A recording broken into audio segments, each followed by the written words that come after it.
dépit de certains problèmes qu'il rumine. Nous disons la société et nous rassurons. Ce qui est, à mon avis, important pour nous. Deuxièmement, l'appel que nous avons dans à tout le monde, à tous les candidats, toutes les formations politiques, la société civile, les communautés religieuses, etc., la jeunesse, les femmes, que chaque citoyen aille s'acquitter de son devoir,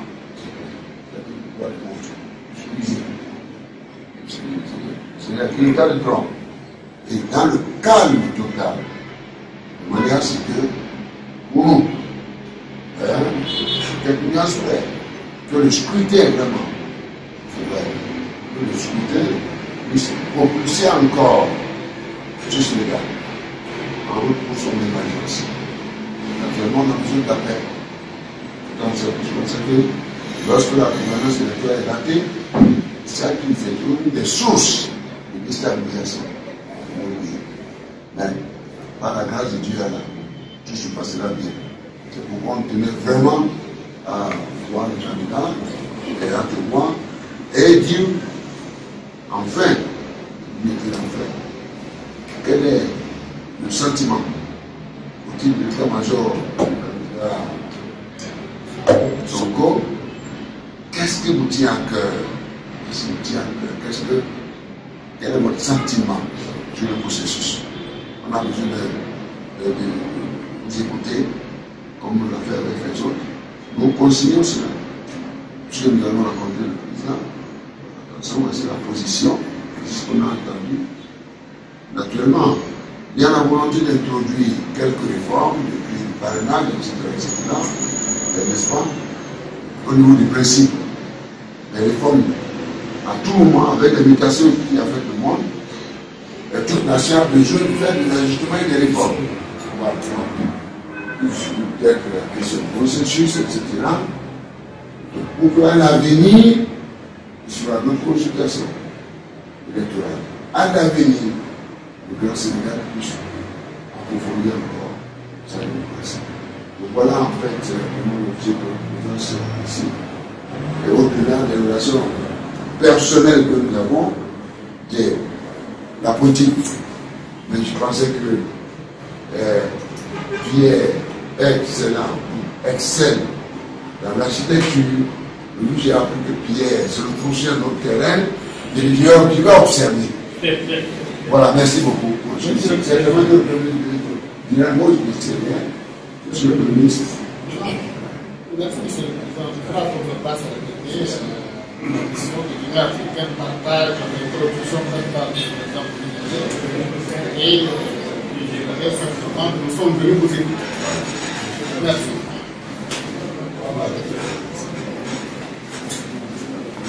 Mon général. Non, tout est bien. Tout est bien.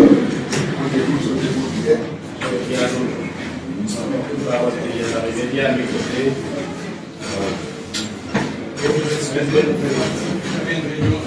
Les femmes. Merci. Donc, président, ça va? Merci beaucoup. Bonjour. Monsieur le porte-parole de la coalition, bonjour. Cher Kylian et le porte-parole de la coalition. Monsieur le Président, je voudrais d'abord présenter les excuses. Le ministre de l'Intérieur a été très clair depuis des mois. Il est partisan, il l'a dit. Il l'a dit clairement. Donc nous comptons sur vous, parce que d'abord nous vous connaissons, nous savons que vous êtes un grand patriote africain et que vous ne laisserez rien au hasard. Monsieur le Président, Monsieur le Premier ministre, excusez-moi, donne-leur l'information exacte. Au moment où tout le monde a des problèmes pour accéder à sa carte d'électeur et d'identité, le ministre de l'Intérieur déclare publiquement et ouvertement qu'en tout cas, lui veillera à ce que tout électeur du président sortant dispose de sa carte. Sans ce génie. Il a dit clairement, et il n'est pas revenu là. Mon rôle, c'est que tout électeur de Macky Sall reçoive sa carte et dispose en situation de pouvoir voter. Le ministre de l'Intérieur du Sénégal a dit ça et les vidéos sont disponibles. Et une dernière et ultime information pour votre gouvernement. pour la deuxième fois dans l'histoire électorale du pays, depuis que les militaires, les policiers et tous les corps habillés ont été autorisés à voter, ils ne voteront plus une semaine avant le scrutin populaire général, comme cela a été la règle. Ils votent le même jour que les civils. Ce qui est l'occasion, avec des ordres de mission de leur hiérarchie, de voter à peu près où ils veulent et de se faire rajouter sur les listes électorales, les listes des marcheurs. N'est-ce pas? Ordre de mission à l'appui. L'armée, la police, la gendarmerie, la douane, ainsi de suite. Et ça leur a permis, lors de la dernière élection législative, par exemple, de faire la culbute à leur principal adversaire, dakarois, et qui était détenu politique par eux. Vous voyez? Alors que s'il doit y avoir trouble, les forces de l'ordre devraient être disponibles pour le maintien de l'ordre public, la sécurité des citoyens. C'est une autre source d'inquiétude à notre niveau sur la qualité de notre société. Monsieur le Président, Moi, j'aimerais savoir où est-ce qu'on pourrait contacter votre équipe en cas de... L'État, vous avez accepté une alternance chez vous, vous avez félicité notre ami commun, et je pense que vous êtes la personne qu'il faut pour rassurer tout le monde. Et vous dire que nous, en tout cas, de la coalition Sonko, nous sommes rassurés de vous voir, à côté de vous un vieil ami, le Premier ministre du Tchad, l'ancien Premier ministre du Tchad, et le général. Ça, c'est la francophonie. La francophonie. Ça va comme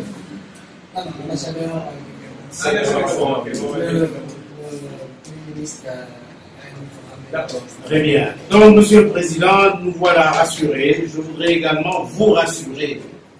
La coalition Sonko et le président Sonko plus particulièrement est un grand démocrate. Tout ce que nous souhaitons, et le président Sonko l'a dit en proximité, c'est que tout se passe avec sérénité et avec vérité. Nous avons toujours, je passerai la parole au porte-parole qui est plus au fait des préoccupations, nous avions un problème avec le fichier. Donc, il nous faut, si c'était possible, que vos équipes soient des équipes qui intègrent des spécialistes en la matière. Nous pensons que c'est fondamental. Pour le reste, je pars sous le contrôle, il y a également le docteur Blondin Diop, qui est là, qui fait partie de la coalition. Nous n'avons aucune crainte de notre côté. Tout ce que nous souhaitons, comme ça s'est passé chez nous, qu'il y ait la vérité des urnes. Et qu'on n'essaie pas ni de faire des bourrages, ni de faire des manipulations. Notre président, notre candidat, le président de notre coalition, l'a dit l'autre jour dans un meeting. Si tout se passe bien, aucun problème. Et nous prions, nous souhaitons que tout se passe. Donc soyez rassurés, nous ne sommes pas des battants-guerre. Il y a eu quelques dérapages verbaux, bon, ça, on était en campagne, les gens peuvent dire ce qu'ils veulent, mais à la fin de la journée, nous sommes conscients du fait que le Sénégal a été et restera et doit rester un modèle de démocratie. C'est un des rares pays en Afrique, j'allais dire même dans le monde, qui ait eu 2 alternances démocratiques à l'issue desquelles, comme vous l'avez fait, Monsieur le Président sortant a félicité celui qui est arrivé. Et nous souhaitons qu'il en soit ainsi demain et après-demain.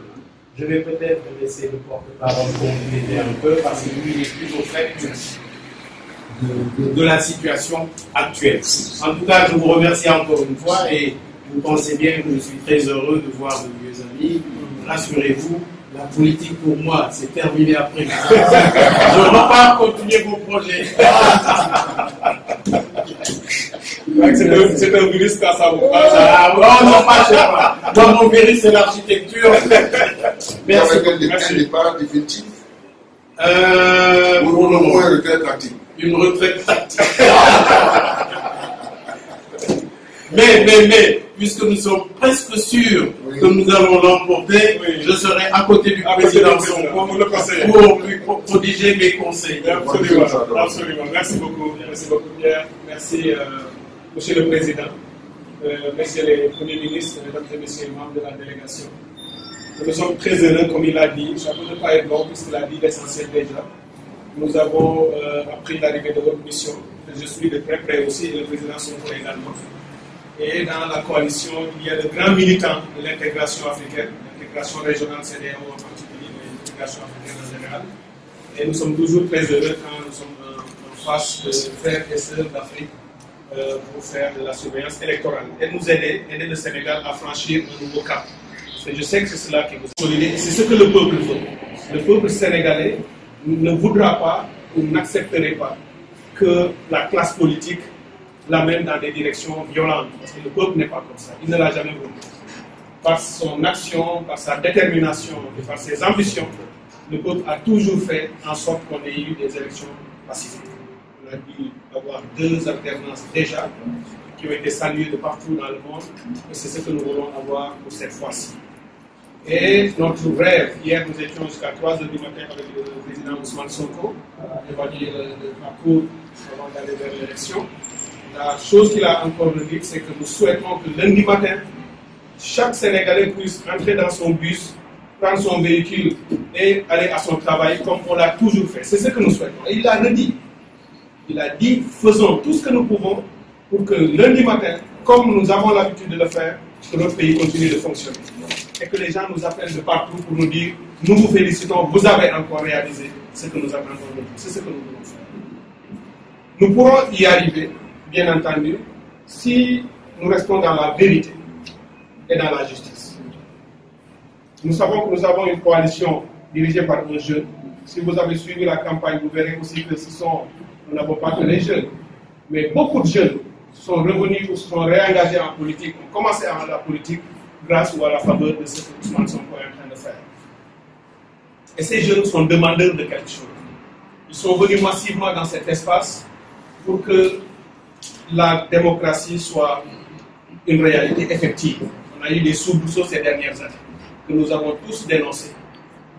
Ils veulent qu'une élection, lorsqu'elle se tient, qu'elle se tienne dans la justice, dans la transparence et qu'elle soit régulière. Ils veulent que l'administration publique sénégalaise, les oppositions, les observateurs qui viennent nous aider, etc., que tout le monde joue le jeu et accepte les règles du jeu, mais que tout soit fondé sur la clarté et la vérité. Si tout est transparent, vous ne nous entendrez pas, ou en tout cas vous entendrez notre candidat, que lorsqu'il décrochera le coup de fil pour dire merci parce qu'on l'aura félicité s'il a gagné, ou bien pour dire félicitations à quelqu'un d'autre si quelqu'un d'autre a gagné l'élection. Autrement, vous ne nous entendrez pas sur quelque chose. Et nous avons déjà appelé l'ensemble des militants et sympathisants de la coalition à tout faire pour que, s'il y a violence, que ça ne vienne jamais de nous et qu'on fasse tout pour l'éviter. Et qu'on puisse même l'étouffer à chaque fois qu'on en aura l'occasion. C'est vraiment notre credo, c'est notre position. Mais je dois vous le dire parce que vous devez le savoir. Les signaux que nous percevons, ce n'est même pas seulement de la perception. Pour d'autres, on a même déjà des preuves sur le terrain de ce qui pourrait se passer, ce qui est déjà en train de se passer. D'ailleurs, je n'ai pas besoin d'aller loin sur le processus parce que c'est un peu ça que j'ai en tant qu'Africain, parce qu'en tant que citoyen africain, on a le droit de donner nos positions de comment on organise les choses. Les missions d'observation arrivent souvent dans nos pays quand la plupart des choses sont déjà faites. On a parlé du fichier. Le fichier, la construction du fichier se fait depuis très longtemps. Et l'opposition a reçu le fichier récemment. Beaucoup ne font pas confiance au fichier électoral. Parce que nous avons des indices de preuves qui nous font croire qu'il y a eu des tripatouillages dans le fichier et que le fichier qui a été remis, puisque ça a été géré par le ministère de l'Intérieur, ministère auquel nous n'avons pas confiance pour de multiples raisons, il l'a géré au moment de le rendre, nous n'avons plus. Parce que tout est électronique, des changements peuvent se passer. Moi-même, et puis d'autres que nous avons envoyés en éclaireur sur le terrain, sont allés voir, beaucoup d'électeurs ont pris des échantillons. On regarde si le centre de vote et le bureau sur la carte d'électeur est conforme à ce qui est sur le fichier électoral. Pour la plupart des cas, on en a vu beaucoup, on est en train d'agréger pour voir le nombre parce que nous avons pensé que les engagements qu'on avait pris ensemble n'ont pas été respectés. Ce n'est pas seulement des questions d'économie, c'est aussi des questions de gouvernance, des questions de justice sociale, de justice tout court et d'autres choses. Je ne veux pas rentrer dans les affaires politiques. Je ne s'occupe pas, mais si vous voyez, moi qui n'ai jamais fait de politique, j'ai mis un pied là-dedans, c'est parce que j'ai vu que ce qui devait se faire, que les engagements qui ont été pris n'ont pas été respectés. Puis, notre pays a basculé dans la corruption. Je le dis parce que ça fait partie des choses qui font que les gens sont fatigués et en ont marre. Donc, comme moi, qui suis dans le privé, qui travaille chez vous, que j'ai tout laissé tomber pour venir soutenir le président Sonko après avoir été calé, mais ça, vous avez vu, malgré tout ça, tous ceux qui ont été calés de manière tout à fait injuste se sont tués. Ensuite, on a dit non, chacun cherche quelqu'un avec lequel. Ça, c'est vous montrer que la racine démocratique et respectueuse des institutions est toujours là. Mais nous sommes également très vigilants, comme il l'a dit tout à l'heure. Et nous comptons sur vous pour que cette vigilance-là soit traduite dans les faits, parce que nous avons confiance en vous. Personnellement, je vous connais, Monsieur le Président, je connais le Premier ministre, je sais qui vous êtes. Et nous vous demandons, bien sûr, je ne vais pas dire sans parti pris, nous vous demandons une extrême vigilance. Parce qu'en face, on n'a pas confiance. Donc, Fabio, c'est pour vous laisser quelque chose, très rapidement. Oui. L'essentiel a été dit. Je vous salue, je vous remercie pour vos sollicitudes. Entre compatriotes africains, on peut se dire la vérité. Alors, vous avez l'expérience de ce type de mission, et c'est pas à nous de vous dire ce que vous devez faire. Mais nous devons attirer votre attention sur le fait que nous allons à une élection à haut risque, sur la base de faits avérés. Vous savez que par tradition au Sénégal, le financement du processus électoral fait souvent intervenir les Français et les Européens. Eh bien, vous devez avoir à votre disposition, à titre d'information, le rapport de la mission de l'Union européenne sur le fichier électoral et surtout sur les modalités absolument chaotiques de distribution des cartes d'électeurs. Que dit ce rapport?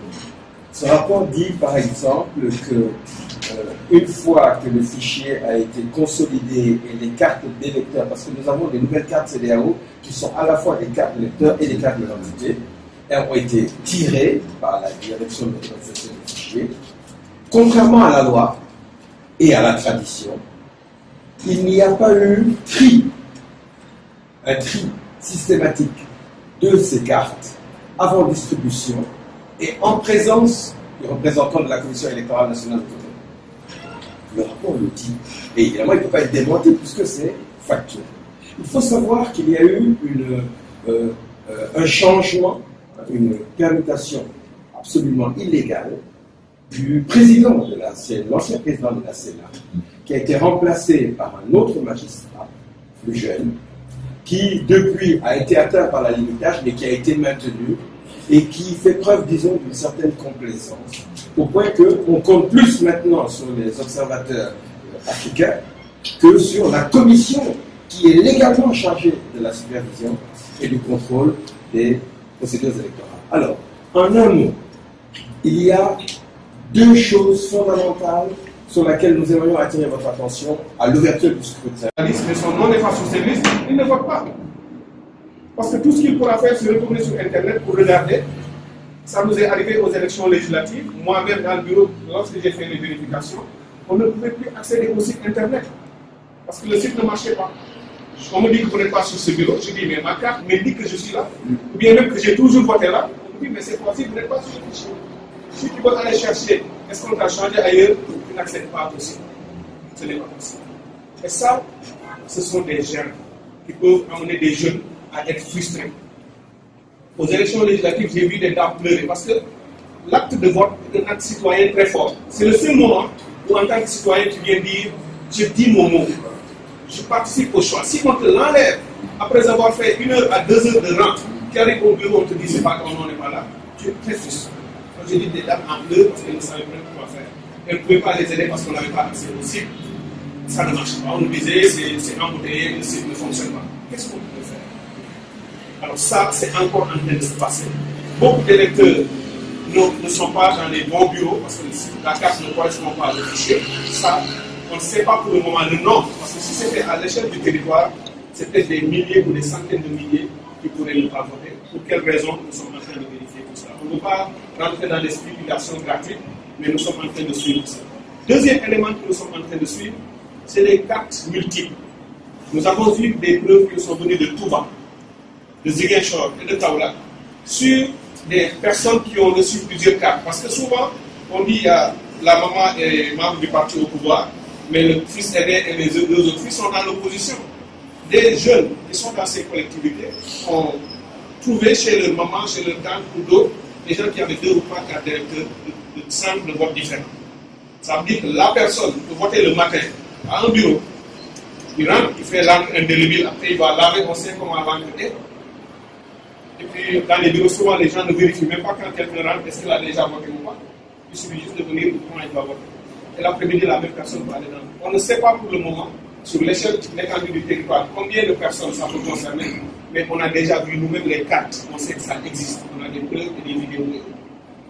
Si cela, vous parlez aux gens qui organisent l'élection, pour qu'ils comprennent qu'ils ne doivent pas aller dans cette direction-là, et qu'ils sursoient à cette tentative. Si c'est avéré qu'ils sont en train de le préparer, je crois qu'on peut aller à une élection sincère. Mais si ce n'est pas le cas, ce qui nous revient du terrain, c'est que les jeunes sont en train de s'organiser, les militants de l'opposition, pour empêcher toute personne qui voudrait, parce qu'on se connaît tous dans les quartiers. Si je vois mon voisin qui vote le matin avec moi, si je le vois l'après-midi sortir, je le suis. Si je sors l'après-midi pour aller quelque part, moi je vais le suivre. Si je rentre dans un autre bureau, je lui dis tu n'as rien à faire ici parce que tu as voté déjà. Et ça peut créer des troubles. Nous, c'est ce qu'on veut éviter. Donc il faut qu'on reste dans une approche de transparence. Si le président Macky Sall sortant gagne l'élection régulièrement, nous féliciterons, nous l'accompagnerons aussi parce qu'on veut que le pays fonctionne. Mais s'il fait autre chose, notre devoir de patriote, c'est de nous opposer à la forfaiture. Nous voulons que le dirigeant qu'on aura lundi soit un dirigeant choisi par le peuple sénégalais. On ne veut pas que quelqu'un s'impose à nous. Ça, ce ne serait pas acceptable. Parce que la plupart d'entre nous, en 2012, nous étions encore là, debout. Pas contre Abdoulaye Wade, mais pour que les choses changent dans la bonne direction dans nos pays. C'est la même approche que nous sommes en train d'avoir. Président Macky Sall, entre les 2 tours, moi-même j'avais pris la parole à son meeting de clôture. Sur l'Assemblée, c'était pour le soutenir, pour dire qu'il faut qu'il passe, parce que le 3e mandat, ce n'était pas possible. Et on le faisait pour notre pays. Nous pensons qu'il va y avoir une participation massive et inhabituelle dans notre pays, parce que le premier parti du Sénégal a toujours été le parti de l'abstention. Et nous suspectons que cette fois-ci, le taux de participation va largement dépasser les 2 tiers, alors que souvent, il est presque supérieur à 50%. La première chose à laquelle la Sénat ne veille pas, c'est que le procès-verbal du bureau de vote doit être rempli au fur et à mesure du déroulement du vote. Eh bien, la majorité des présidents de bureau de vote ne font pas cela. Ils attendent la clôture du scrutin et la fin du dépouillement avant de commencer à remplir le PV. Ce qui fait que tous les incidents de vote qui se sont produits tout au long de la journée, soit sont oubliés, soit sont occultés, et que lorsqu'ils sont transmis à la commission départementale de recensement, on n'a plus le reflet du roulement du scrutin. Ça, c'est la première chose. Et la deuxième est encore plus importante. Donc, essayez d'attirer l'attention du président sur cette question. Où est le PV? C'est l'original. La secrétaire est là pour ça. Pour remplir l'original. Après, on fait des copies. La deuxième chose, évidemment, il l'a dit, c'est vérifier le caractère réellement indélébile de l'encre pour empêcher les votes multiples, que nous suspectons fortement avec les duplicata, voire les triplications de cartes d'électeurs. Mais la troisième chose, qui me semble la plus importante, c'est que lorsque nous avons donné nos consignes de vote à nos représentants dans les bureaux de vote et à nos électeurs potentiels, qui sont assez jeunes, on leur a dit éviter les incidents, pas de polémique, pas encore moins de lutte, de bagarre physique. Allez voter tôt et dans le calme. Notre candidat, notre président, a dit sécurisez votre vote en restant aux alentours des centres de vote. Nous avons eu hier, en temps réel, une réplique d'un ministre de l'Intérieur ouvertement partisan,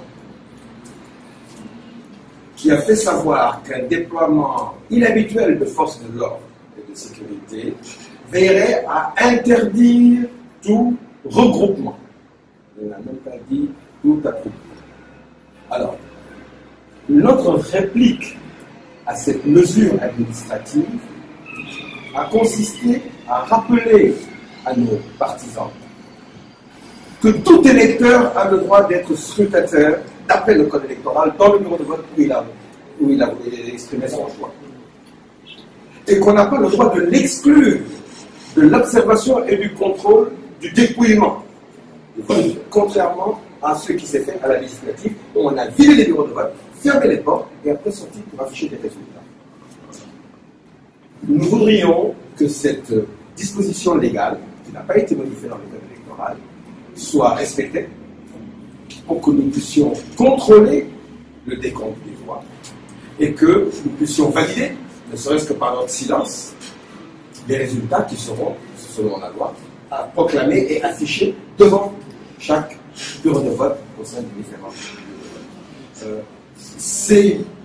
Si nous avons l'aide des compatriotes africains observateurs et dont la neutralité est incontestable sur ces points de droit électoral, nous pensons que l'expression du suffrage pourrait être à ce moment-là plus libre et plus sincère, et les procès-verbaux refléter le déroulement des votes. C'est des questions techniques, mais quand vous êtes des professionnels, je pense que Bien. Le grand président, c'est un plaisir.